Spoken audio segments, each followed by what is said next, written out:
Welcome to big cinema అమ్హారిక. Box office బద్దలవ్వడానికి బడ్జెట్తో పని లేదా?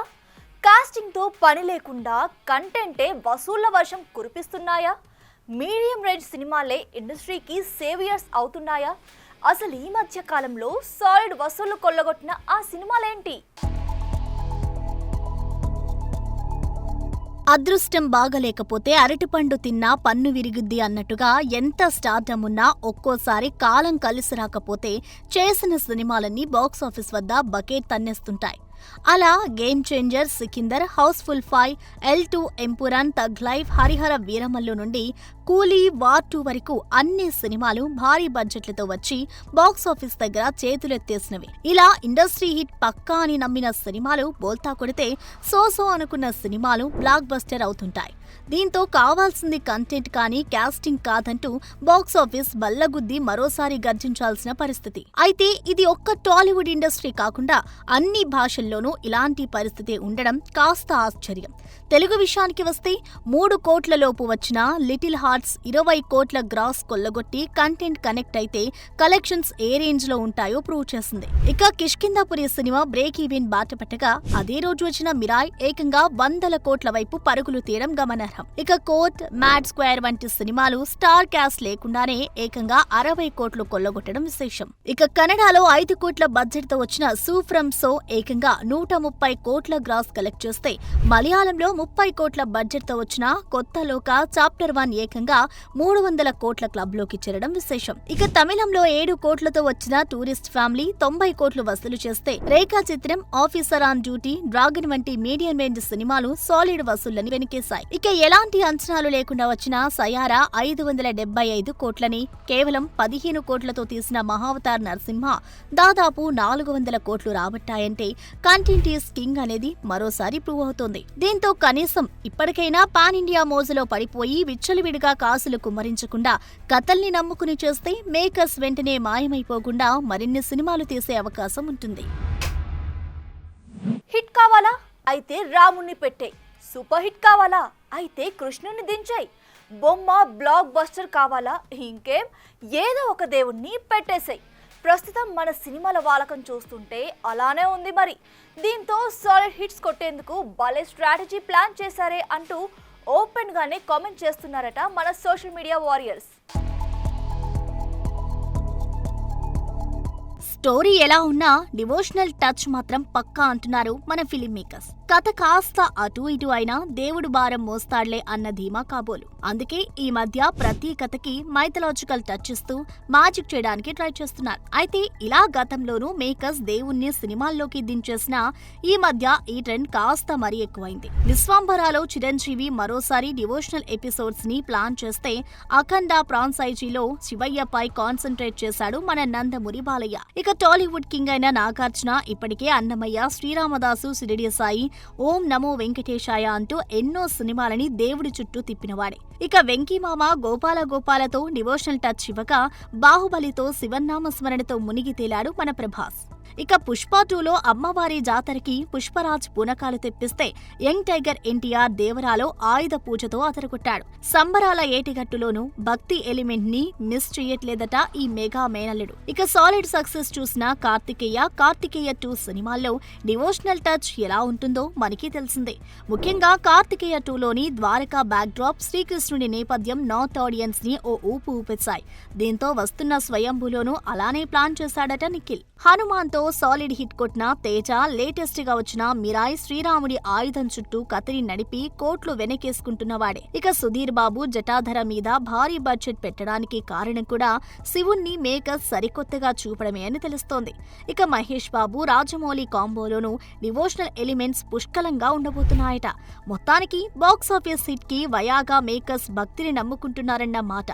అయితే ఇదే డివోషనల్ టచ్ తో వచ్చిన అంజీ, ఆదిపురుష్ వంటి సినిమాలు అడ్డంగా పోయాయని మేకర్స్ గ్రహిస్తే మంచిది. సిల్వర్ స్క్రీన్ పై సందడి చేస్తున్న జాన్వి నుండి సర్దేసుకున్న మీనా దాకా, పల్టీలు కొడుతున్న మంచు లక్ష్మి నుండి రిలాక్స్ మోడ్ లోకి వెళ్లిపోయిన కత్రినా కైఫ్ దాకా, దూసుకెళ్తున్న ప్రియాంక నుండి పెళ్లిపీటలెక్కే హ్యూమా కురేషి దాకా పలువురు ముద్దుగుమ్మల ముచ్చట్లతో సోషల్ మీడియా తెగ షేక్ అవుతుంది. ఇంతకీ ఆ అందాల భామల సరికొత్త సంగతులేంటో మనము చూసేద్దామా? జాన్వి విషయానికొస్తే శిఖర్ పహారియాతో డేటింగ్లో ఉన్న ఈ బాంబే బ్యూటీ బాయ్ ఫ్రెండ్తో షికార్లు చేయడమే కానీ లవ్లో ఉన్నట్టు ఎక్కడా ఓపెన్ కాలేదు. అయితే జాన్వీతో సినిమా చేసిన రోహిత్ మాట్లాడుతూ జాన్వీకి తను ప్రపోజ్ చేయలేనని, తను ప్రపోజ్ చేశానని తెలిస్తే శిఖర్ వచ్చి తనను కొడతాడంటూ అసలు విషయాన్ని బయటపెట్టేశాడు. ఇక అడ్డదిడ్డంగా కామెంట్స్ చేసి నెటిజన్లకి మనసులుండవా అంటూ ఫైర్ అవుతోంది వెటరన్ బ్యూటీ మీనా.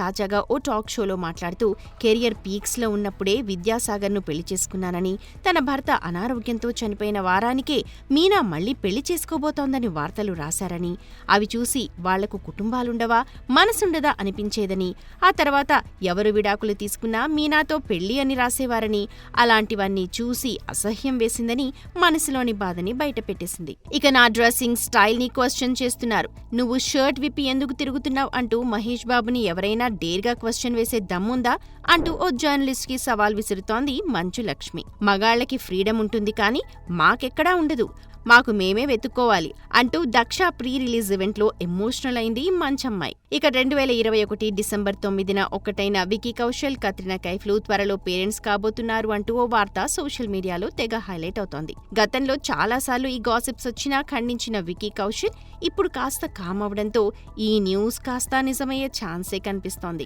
ఇక తాను ప్రొడ్యూసర్ అవతారం ఎందుకెత్తానో చెప్పుకొస్తోంది global beauty Priyanka Chopra.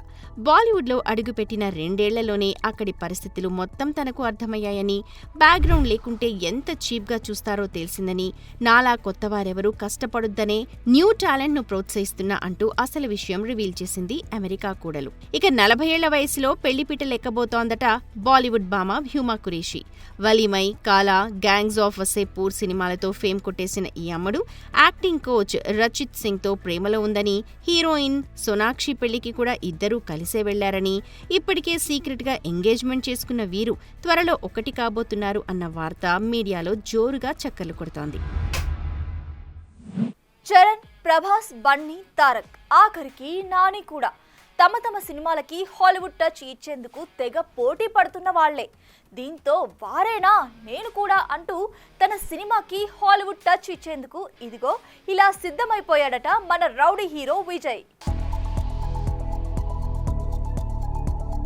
Pan India కాదు గురు, మనదంతా పాన్ వరల్డ్ అంటున్నారు మన స్టార్ హీరోస్. టాక్సీ వాలా వంటి సాలిడ్ హిట్ ఇచ్చిన రాహుల్ సంకృత్యాన్ దర్శకత్వంలో ఓ పాన్ ఇండియా మూవీకి గ్రీన్ సిగ్నల్ ఇచ్చిన విజయ్ తనకి ధీటుగా ఉండే విలన్ రోల్ కి హాలీవుడ్ యాక్టర్ ఆర్నాల్డ్ ఓస్లోని రంగంలోకి దింపాడట.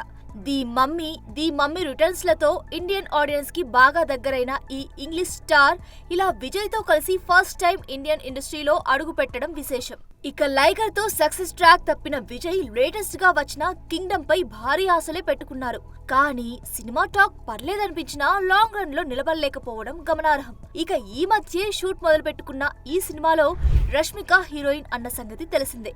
చూడాలి మరి మైత్రి మూవీ మేకర్స్ బ్యానర్ పై వస్తున్న ఈ హిస్టారికల్ సినిమా అయిన రౌడీ ఆశల్ని నెరవేరుస్తోందా? 1940లో ఒక గ్రామం పేరుతో సినిమాతో నేషనల్ అవార్డు అందుకున్న నరసింహ నంది నుండి వస్తున్న లేటెస్ట్ ఫిలిం ప్రభుత్వ సారాయి దుకాణం. శ్రీ లక్ష్మీ నరసింహ బ్యానర్ మీద వస్తున్న ఈ సినిమాని పరిగి శ్రవంతి మల్లిక్, నరేష్ గౌడ నిర్మిస్తున్నారు. ఇక ఈ సినిమా త్వరలో రిలీజ్ కానున్న సందర్భంగా ప్రెస్ మీట్ ఏర్పాటు చేసింది చిత్ర యూనిట్. మా పరిగి శ్రవంతి మల్లిక్ గారికి కథ చెప్పినప్పుడు అంటే ఇది యాక్చువల్గా 3 పార్ట్స్ సినిమా. ఇది ఈరోజు టీజర్ చూశారు కదా, ఆ టీజర్ అనేది ఫస్ట్ పార్ట్ సంబంధించింది అంతా కూడా. సో కథ చెప్పినప్పుడు ఇది 3 పార్ట్స్ కథ కదా, జస్ట్ మనం సినిమాలాగా దీన్ని ప్రొజెక్ట్ చేద్దాము, అంటే చాలా పెద్ద కథ, దీన్ని వెబ్ సిరీస్లా కాకుండా ఒక సినిమాలాగా మనం చేద్దామని చెప్పేసి మేము అనుకోవడం జరిగింది. అలాగే మా నరేష్ గౌడ్ కూడా ఇది చాలా బాగుంది సార్, చాలా ఎగ్జైట్గా ఉంది సినిమా. డెఫినెట్గా మనకు మంచి కమర్షియల్గా వర్కౌట్ అవుతుంది, మనం సినిమాలాగానే అంటే సినిమా ఫార్మేట్లో చేద్దామని చెప్పేసి మేము ముగ్గురు అనుకోవడం జరిగింది. ప్రతి ఒక్కరు ఒకరికంటే ఒకరు పోటీ పడి మరి యాక్టింగ్ చేసారు. మేం ప్రొడ్యూసర్లం కాదు సినిమాకి, మా యాక్టర్స్ అందరూ కూడా ప్రొడ్యూసర్, మా టెక్నీషియన్స్ ప్రొడ్యూసర్, మా అసిస్టెంట్ డైరెక్టర్లు producer.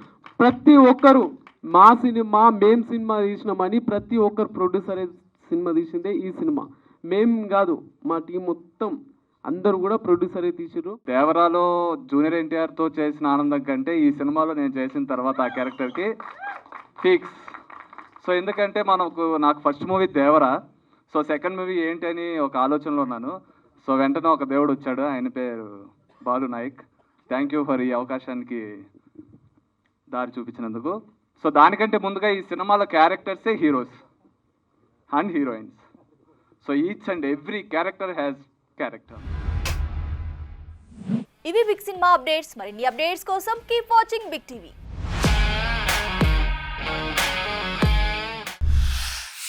Anchor's wardrobe courtesy, Shopper Stop.